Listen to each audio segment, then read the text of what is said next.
Today, our presenters are Head Solutions Strategist Greg Pearson and Identity Automation's founder and Identity Fellow, Troy Moreland. Today is part 6 of our webinar series, Advancing Your Identity Management Strategy with the IAM Maturity Model, where we'll be diving into the Access Management Maturity Model.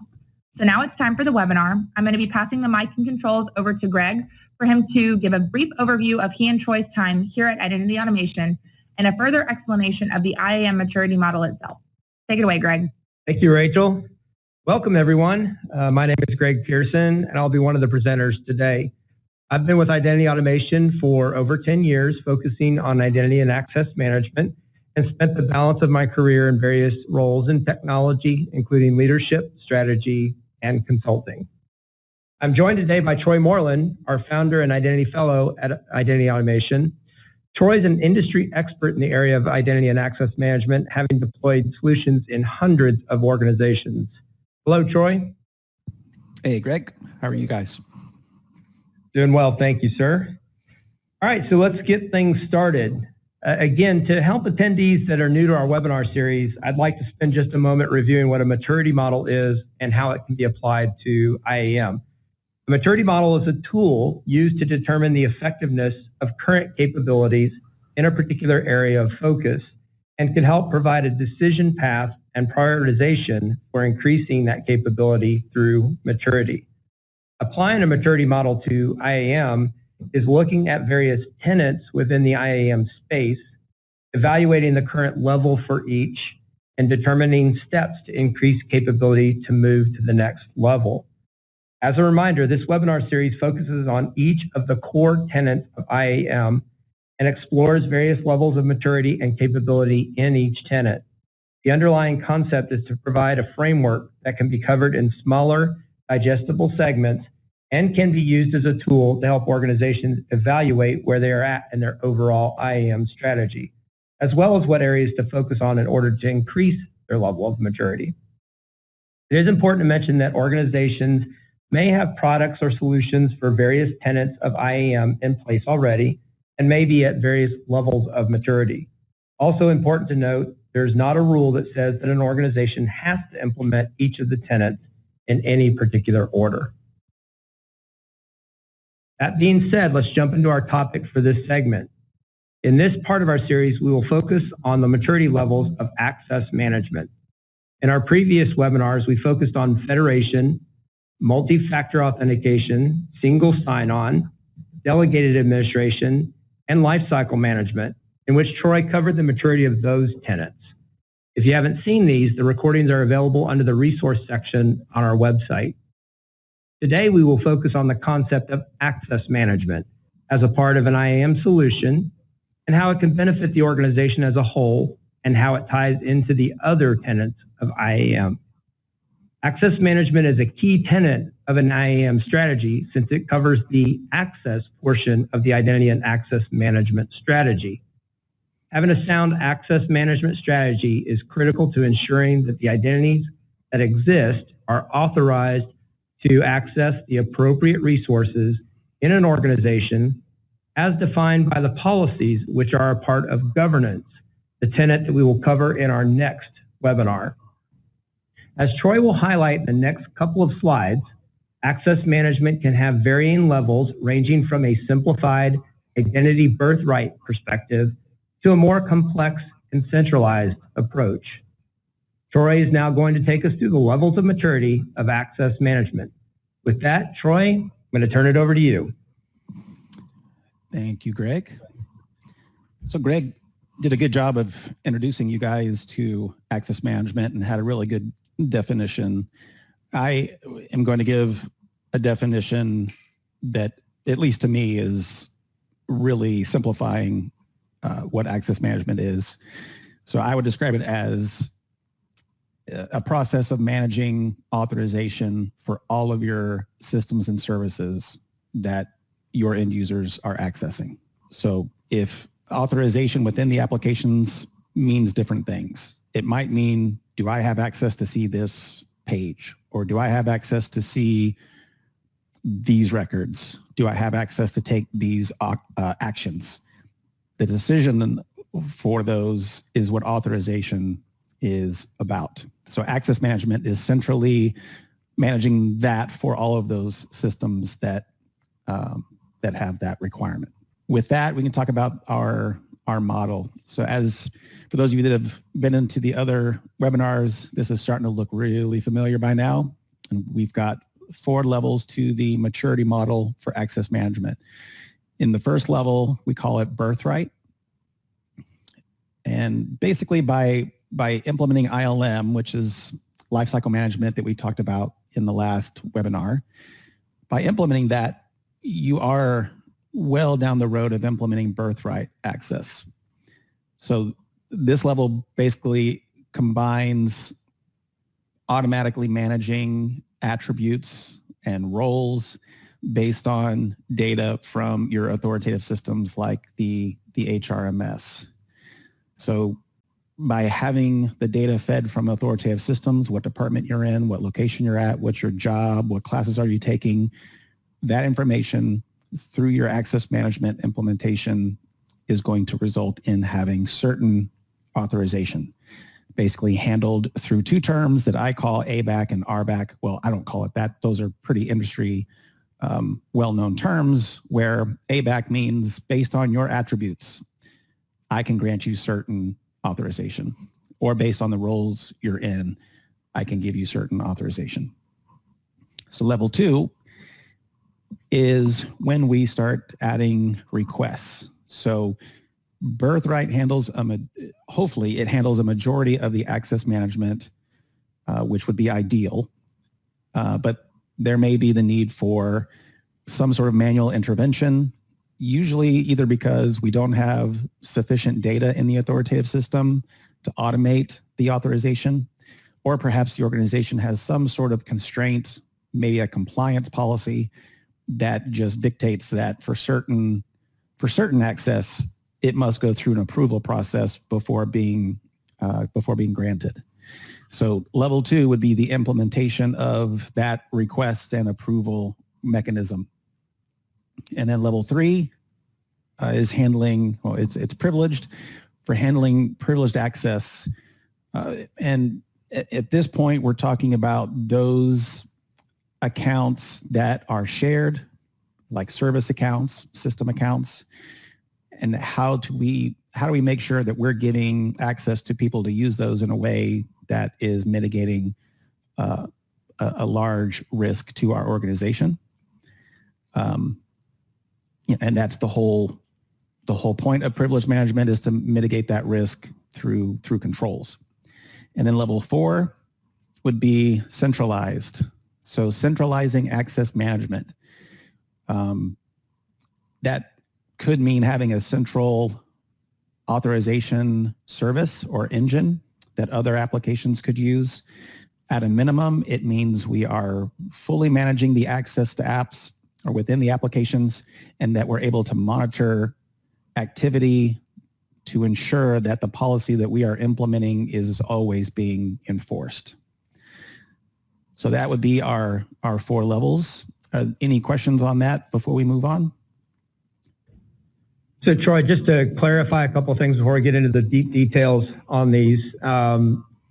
First off, I think it's probably fair to remind everyone that it's not just the granting of access or authorizing somebody, that the process of doing that, it's also removing that access or changing that access depending on where they are at in that life cycle that we talked about as far as the identity lifecycle management. Would that be correct?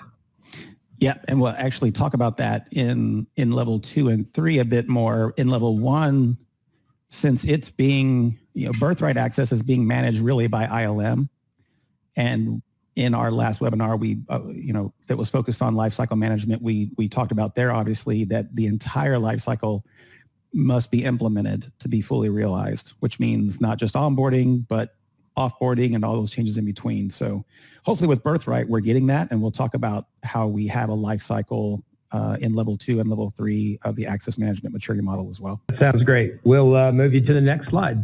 All right, so today I broke my own rule for this webinar series, which was don't add any more content than necessary. But access management, even though I broke it down to a very simple definition, it is a very broad topic. And so I really like this diagram. We use it in a lot of different conversations with customers and prospects and partners and what have you. But this is a model of managing access from the subject, which is the person or thing that needs access, to the resource, which is the actual application that needs to have some sort of access rule or permission being managed. So how do you go about assigning that access end to end? And I'm only going to describe the primary path, which is the line that goes straight across. So a subject, which let's just think of that as a human, at least digitally, has attributes, like I said, like location, department, what your position is, all of those factors. Those attributes, which are birthright managed, can be used to associate you with roles. Again, just for basic examples, maybe doctor or nurse or teacher. And then those roles would be associated with entitlements. Entitlement would be the definition or the abstraction of a level of permissions that you would want in the resource, but within the IAM service. So we would associate roles to entitlements, and then that tells the IAM system exactly what needs to be provisioned inside the resource. So there are other paths, as you can see, but that's the best practice or the model with which we're trying to accomplish everywhere we can that straight line across. So that's just a good a model to give you a visual of access management. And one more model, and then we'll get back to the maturity model slide. So I spoke briefly about the centralized level or level 4, where you can have an authorization engine basically running as a service that your other applications can utilize. So instead of having to make authorization decisions within your application, being able to send a request to an authorization service, which can take in the actions that are being taken. So that first box, what device is being used, the principal or the subject who's performing the proposed action, with any scope within what resource. So that would be a request that you would send into the authorization engine, and then that engine being tied into your IAM service in some form or fashion, then has access to a lot of different criteria that can be used to design your policies, which then would result in either a permit or deny. The benefit is that all these rules are managed centrally, and that those rules have access to more contextual information than the resource does by itself. So again, we could spend 45 minutes just on this, but I just wanted to show you visually what that external authorization engine is made up of. So here's our model, just in detail here. And as with our other maturity models, there is actually an undocumented level 0. Level 0 is, in this case, just referring to the fact that you have a majority of your applications that are handled within their own silo with their own group of administrators, and any access changes being made within those systems is being done manually, either done by maybe support ticket requests or email requests, change lists that get emailed out, etc. So that would be level 0. Level 1, as I said earlier, one way to achieve level 1 is to get your ILM maturity level to level 3, which, if we go back to that maturity model, level 3 was where we implemented the engine for automated lifecycle management of an entire lifecycle. And then secondly, which we'll talk about in next month's webinar, our next month's maturity model, will be governance. And governance level 1, just to give you a hint of what we're going to talk about, is having an entitlement repository. So having that abstracted representation of access inside the ILM system so that you can grant that, and then on the back end with the ILM solution being able to provision or deprovision based on the entitlement assignments. To implement this level, of access management already is a huge accomplishment, which is why this model in particular is so late in our series here, because you would have had to have achieved quite a bit even to get to level 1 in this case. But your identities are automatically in sync. Your roles or groups across all your systems are being kept up to date. And everything is driven by business processes that never had to change. It's just what's happening in the authoritative systems. As a result, implementing access management level 1. If not across all of your applications, at least across the core business applications.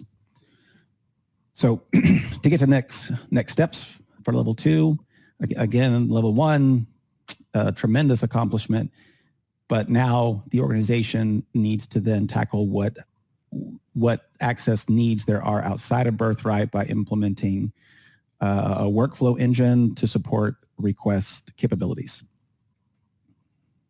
So Greg, any questions on level 1? You can move on to level 2. Okay. So level 2 is basically achieved when users are able to manually request what I would call exceptional access. Then any request that I make should go through the workflow engine, and that engine is going to support any number of manual approval steps. So maybe it goes to my manager, maybe it goes to the application owner, maybe it goes to information security, whatever makes sense for that particular entitlement that's being requested. Very important. Once it's approved, the solution will assign an entitlement, which is again, the IAM representation of some form of access. And once that's done, that would immediately trigger provisioning whatever the requested access was automatically. Now, ideally, because this access has no birthright source, meaning there is no life cycle, there's no end automatically, then depending on what that access is, the entitlement should support some sort of expiration, making sure that we're implementing least privileged access at all times. So for example, let's say you have a network administrator and they need to add a new Windows server to the Active Directory domain. This requires elevated access, so the administrator would request that access, and once granted, maybe have an expiration of 24 hours. So that's sufficient time for them to do that task, but we're still minimizing the risk to the organization because that is a very high risk privilege, but it's only going to be in place for a short period of time. And then level 2 also needs to include the ability to manually assign static or dynamic membership to entitlements using what I made up as OBAC and ABAC. So ABAC means I want to be able to grant an entitlement automatically based on a certain set of attribute criteria. That's pretty simple to understand, I think. OBAC is object-based access control. So really it's a bad form of access control where you're assigning users directly to entitlements. That's, for those of you that know, say, Active Directory, it's like putting a user directly into a group in a way that there's no criteria for that. It's just manually being set that way. But being able to manage the entitlement membership in that way is just another important part of being at level 2. And so next steps, it's very important that organizations track and document all of the privileged accounts, like your system or service accounts. It includes admin user, root user, for systems like your operating systems, directory services, databases, individual applications that maybe when you install them required you to create a super user account. So these accounts are super high risk and they need to be protected accordingly. So that first step is document them, keep track of them. Secondly, start looking at having an authorization service or an API which includes criteria from the IAM service, and then start looking at least at your internally developed applications to design them to utilize such a service, take advantage of a service, and start working with your software vendors to understand their ability to implement these capabilities, if not now, in the future. It's not a new thing for applications to look externally for authorization, but I will say it's relatively new in having a lot of applications that support that. All right, any questions before going on to level 3? So Troy, not so much a question as I'd like to just reemphasize something that you covered in that. So I would imagine that a lot of the listeners, a lot of our customers, a lot of prospects as well are probably well on their way in level 1, moving deep into level 2. But I think one of the things I want to reiterate is with level 2, what you brought up is it's having some sort of accountability for the access around those entitlements or the access that's been granted. Because I think a lot of organizations handle exceptions and grant access, but what happens is there's no expiration put on that, so they tend to accumulate those access controls or access management, and it doesn't really go away. So I think it's important just to reiterate that part of having an automated system to do that is to help manage not only the granting of access, but the revocation of access as well. I think that's just one of those things that all organizations want to obtain. It's how do we get there, and how do we get there quickly? Exactly. And we have spent a lot of time in the product developing that feature with a lot of options, because every scenario is unique. But you're right. There's not. I honestly, I can't think of a single example where it makes sense to give someone access through a request that is indefinite. So, whether it's being reviewed on an annual basis, or like my example, it goes away within 24 hours. I mean, internally we have, as Greg very well is aware of, we have internal requests that only last for 3 hours upon granting them.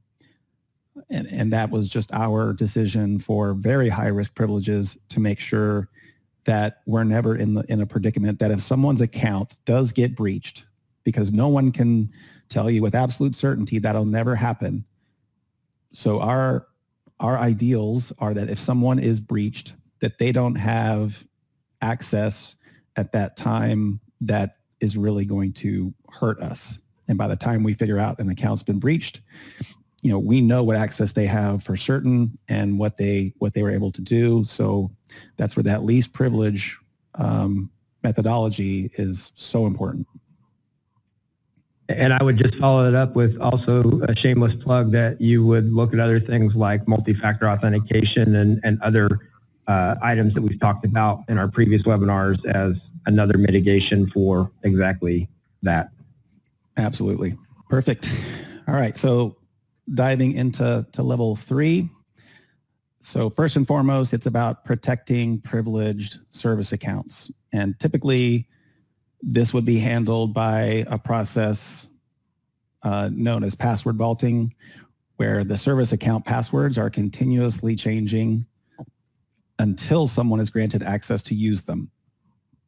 So if you have the administrator account in Active Directory, basically you would check it into the password vaulting service, and its password now starts getting randomly reset as often as every minute, but maybe every hour, once a day, whatever that is. And then say Greg needs to use the administrator account for some reason. He requests it. That stops the password reset process, sets a brand new password, communicates that with Greg, maybe via email or an SMS, and he logs in, starts using it, and whatever the rule that you want to implement, say 3 hours. 3 hours later, that account gets checked back into the system. It gets vaulted. We change the password immediately, and then it changes randomly at some schedule. So again, it's one thing to have, if Greg was a system administrator, if his account were breached, at least because he uses that account, more than likely he would recognize something doesn't look right. It says I changed my password. I know I didn't change my password. Whereas your service accounts, they're typically not used very often. And therefore, if one of those accounts were breached, a lot of times organizations don't know it for months, years, certainly not until major damage has taken place. So this is really important in the access management maturity model. In addition to that, an enhancement in the world of talking about roles and entitlements is to have static and dynamic role assignments to entitlements. So sounds trivial, but what we're talking about now is, I have a role of nurse and I have all these entitlements in the EMS that I want to assign. All nurses should at least get this baseline of entitlements automatically. So on the front end, we're managing that user and their attributes. Those attributes are granting them the nursing role. The nursing role is then automatically granting or associating that user with nurse entitlements. And then the ILM service, as soon as those entitlements are assigned, goes out and actually adds those permissions, the group memberships, permissions, and whatever it is for that given application. And then most important, when that person leaves that nursing role, whether they leave the organization or they change roles, then that means their attributes change. That means their role memberships change. That means their entitlements change. That means the ILM service is notified of that and goes and removes all of the access that is no longer valid while adding access that is newly granted. So it is a big deal, and I can tell you that there's very few products out there that are capable of implementing what I just said end to end. And then one last piece, which again could be a whole nother topic, but having an authorization engine in place, likely powered by a RESTful API, and it has back-end integration with the IAM service.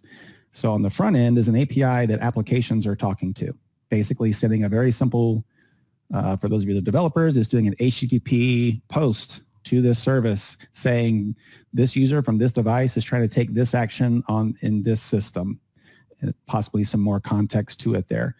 And it comes to the authorization engine. That authorization engine, through its backend integration with the IAM service, can validate rules against attributes that don't exist within that system natively, role memberships, also not in the application natively, entitlements, certain groupings of all of those things. And then as this service gets bigger, as it grows, even able to look at contextual things such as the day of week or time of day, or that you're coming from Starbucks versus coming from inside of our firewall. All of those things can be included as criteria for the authorization engine to tell that app whether or not the action being taken should be authorized. We did receive a question. I think it's actually very appropriate, and I'm glad it's asked. In regards to what you were talking about with dynamic roles, especially, the question is, how does multi-role or multi-location play into this? Yeah, so as long as it's properly designed, well, I'll tell you what identity automation would do in an implementation, or any of our partners doing a rapid identity implementation. Your attributes, those are key. I mean, looking at attributes is what the criteria of a dynamic role is. So attributes in all of your directory services can be multi-valued. So if you are an organization that can have multiple assignments for a given user. You just need to make sure that you're using multi-valued attributes. So you can have a multi-valued location attribute, multi-valued department, multi-valued position. And the way, the criteria, the filter definition for that criteria, it supports the multi attributes. So in other words, if you have two different roles, each are based on two different locations, and that person's in two locations, then they would have both of those roles. Thank you, Troy. Yeah. All right, so next steps to get to level 4. So at this point, we are pretty much automating access management throughout the entire organization, and that's pretty amazing. So now it's time to consider getting a little bit of help from AI so that we can better monitor activities in what is a very complex digital world, even just within our own individual organizations, not to mention all of the SaaS offerings that we're probably using. So the ultimate goal achieved with step 4 is to fully adopt the least privileged model everywhere. So users only having access to what they need for the time that they need it, period. Secondly, we're going to ask for a little bit of help from a SIEM tool, SIEM. Greg, do you know what the acronym stands for? Security, Incident and Event Management. Because the SIEM tool does something pretty unique. So we can have rules within our applications to manage authorization, but we can't, without a SIEM tool, basically look at events that are happening between disparate systems. So correlating events. The example that I always give is I have someone swipe their building badge in the California location, but around the same time, I see them logging into our CRM from an IP address originating, say, in China. So obviously they can't be in China and in California at the same time, but if I looked at logs from either of those systems individually, I may not see a problem. So that's kind of what SIEM tools are great at. So you can define your rules, which is not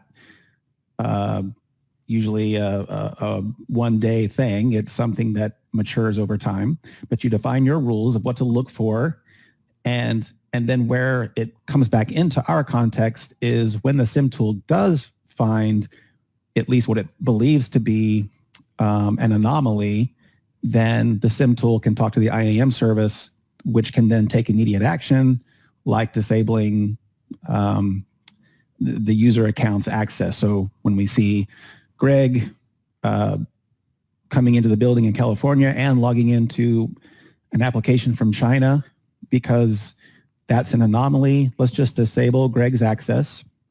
We could do something like send him a text message saying, due to recent events, we have disabled your access. Please go visit the Information Security Office, something to that effect. And that is great. A lot of organizations already have something like that implemented. So I would take that then one step further, where the only downside to what I just talked about was you are still having to manually manage those correlation rules.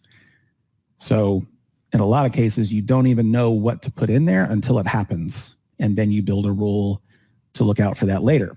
Whereas if we use AI with properly trained AI with good, clean data, there's a lot of asterisks in what I'm saying here, but this is really what AI is best at.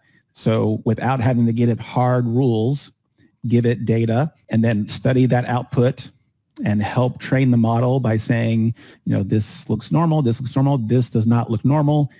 And eventually the AI engine starts getting recognizing its own patterns for what is an anomaly and what's not. Now you can grow at a rate of handling all these events in a way that you could never do by hiring enough people to build all these rules. So the idea of 4 is kind of twofold, but it's also about making sure that what we have implemented in levels 1 through 3 are not if someone's not going around those and doing something directly in the applications that is avoiding our process. So that's a big deal. to get the end-to-end access management. I am going to give it back to you, Greg. All right, thank you, Troy. So just a quick, on this slide, just a quick reminder, this is an example of a maturity scorecard, which would have the various levels of maturity for each of the tenants, and then you can graph that and look at where your areas of improvement need to be, or where you want to mature a little bit more in each of those tenants. So with that, I will turn it back over to you, Rachel. So once again, I want to thank Greg and Troy for their time preparing and giving today's presentation. We look forward to continuing this series on December 4th with our finale, Part 7, covering the governance maturity model. If you have already signed up, we will be sending out your registration reminder information. And for those of you who have not signed up, be sure to keep your eyes peeled for an email with the details on how to register. Thanks again for joining us, and we hope everyone has a great day.